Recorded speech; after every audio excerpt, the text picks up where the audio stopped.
Well, hello, I'm Steve Smith. I'm going to put this on both channels, so welcome to both Integrative Preparedness and American Reversion. I hope you can hear me. It's a little windy out here, but I'm putting this on both channels because it kind of it will appeal, I think, to a lot of people on both channels, even though we come at things a little bit differently on the different channels.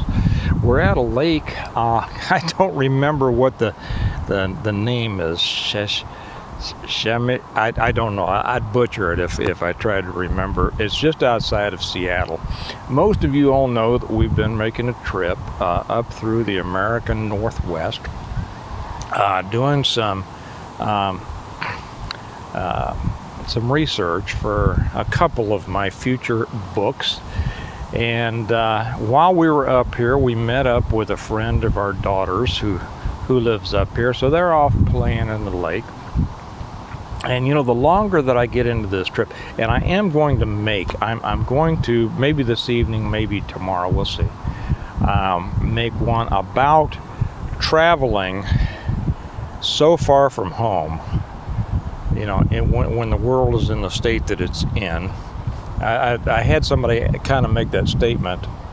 It was more of a statement than a question, but I thought that it was a good statement because it brings up the question on, you know, is it smart to be traveling far from home? So I want to address that, but I'll do that in another one.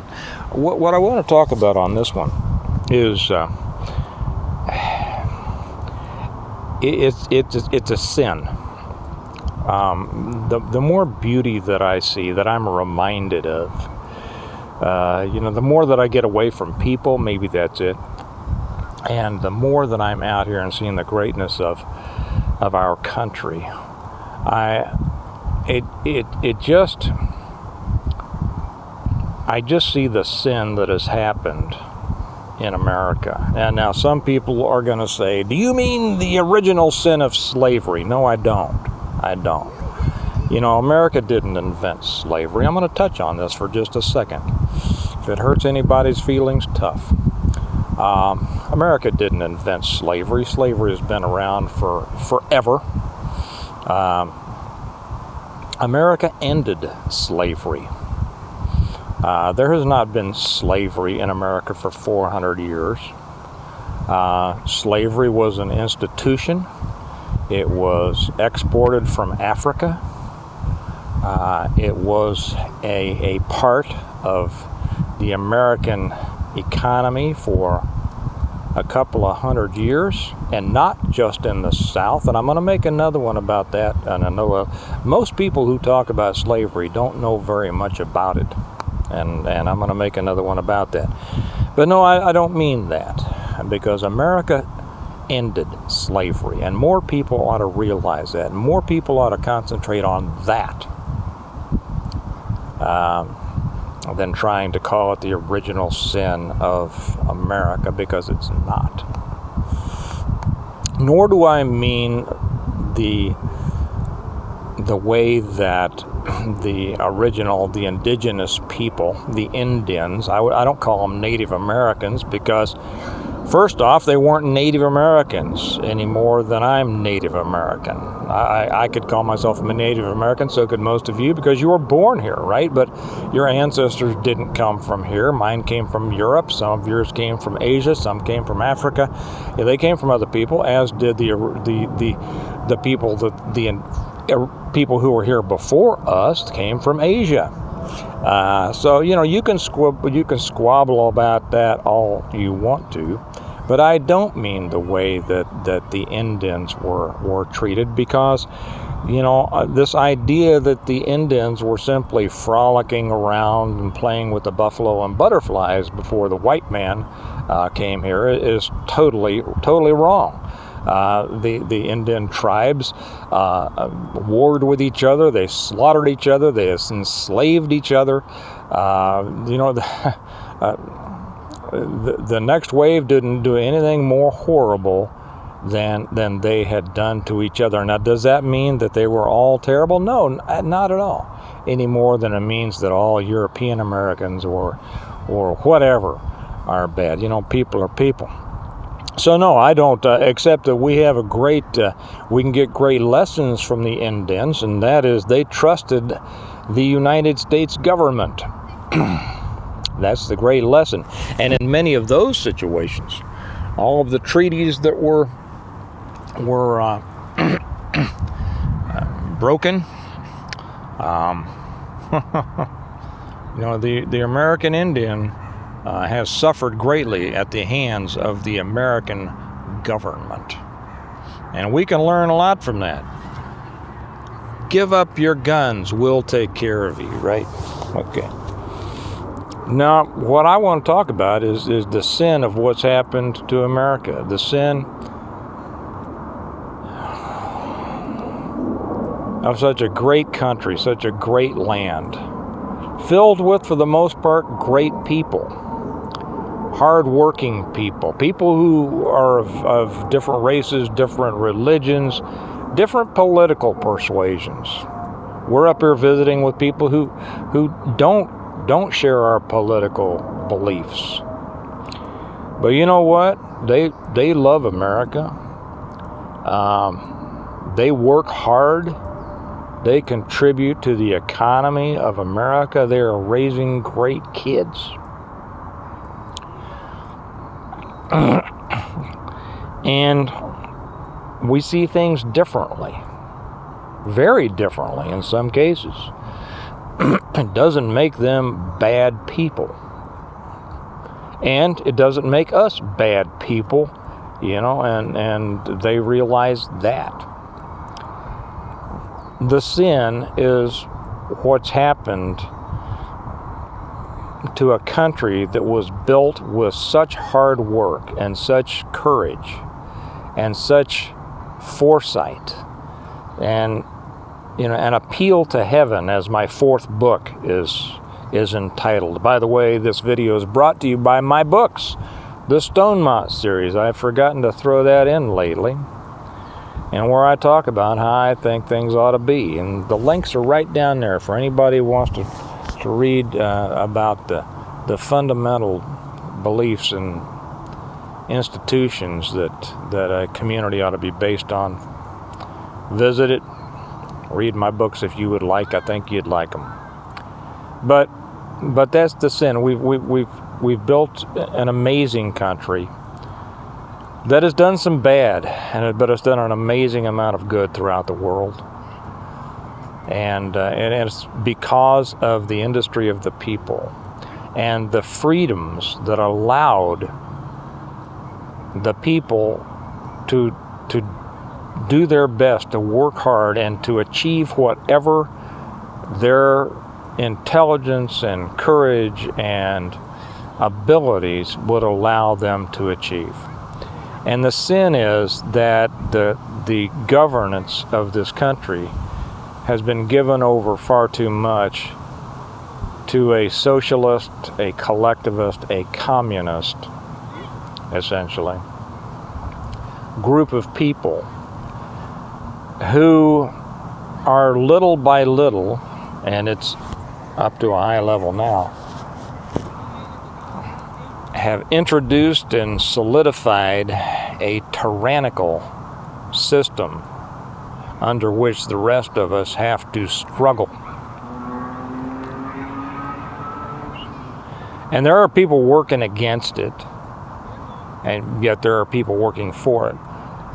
And over on American Reversion, I've talked a lot more, and so have our commenters over there, about the fact that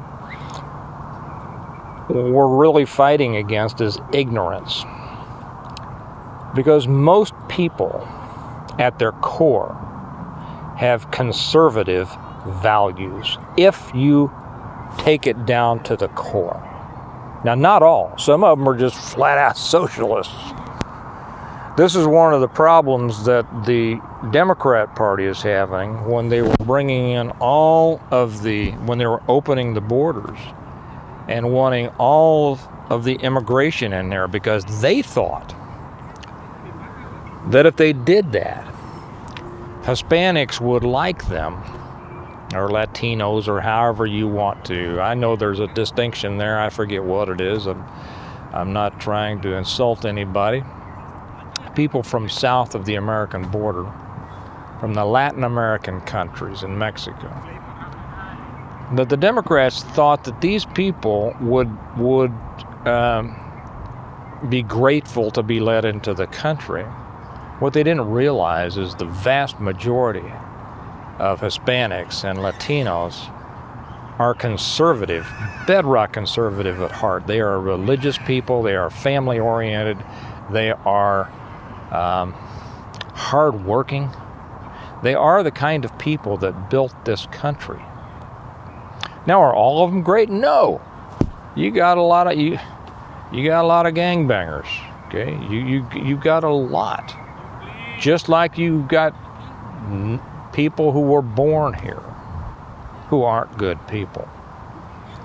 But the sin of America is that we've allowed the collectivist ideal, a government, to grow in its ability to control us. And some have pushed for it. Some have pushed for it out of, their ideological beliefs. Some has pushed for it out of their ignorance. And some have simply not fought against it hard enough, so that we are now, the wind's starting to blow the tripod. This is just beautiful up here. Some just haven't fought hard enough against it. What's going to happen? I didn't come on here to give an answer on what's going to happen. I did want to talk about that's the sin. That's the sin that we took, that we allowed, or some allowed, the great blessing that God gave us to be destroyed. We allowed it to happen. On the integrative preparedness side, we talk about preparing ourselves to survive whatever happens as a result of the devolution of this country, whether that's a little bit or whether that's completely. On the American reversion side, we talk about how can we fight against it, how can we turn things around. And you see, I can see both of those sides. I can see both possibilities. Because, when you're down in the ninth inning, you don't stop playing. When you're down in the third quarter, you don't stop playing.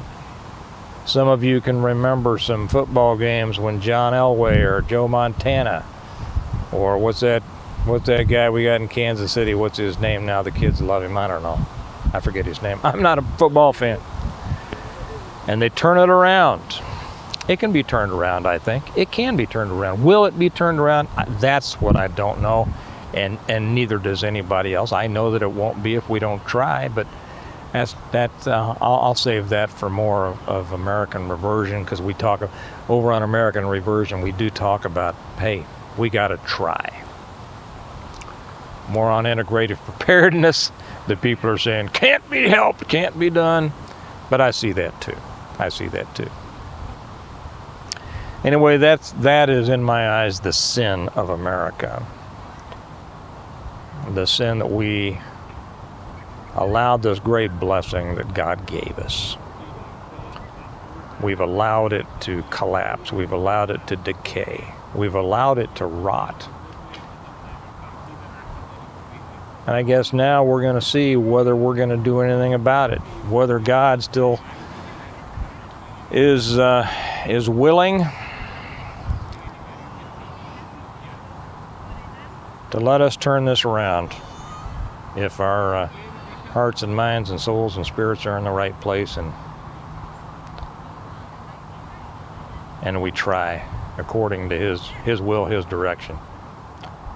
Anyway, that's what I think the sin of America is. I'm going to jump off here. I'm going to go visit with our friends, and we're going to be back on the road in a little bit. And I don't know whether I'll talk about it tonight or maybe tomorrow as we're driving back through Oregon and Idaho, about, taking trips during these times and how we do that, how I think about it, how you prepare and all that kind of stuff. So anyway, you all have a good, and let me know what you think about this. I would love to know. I'm sure many of you have an opinion on this.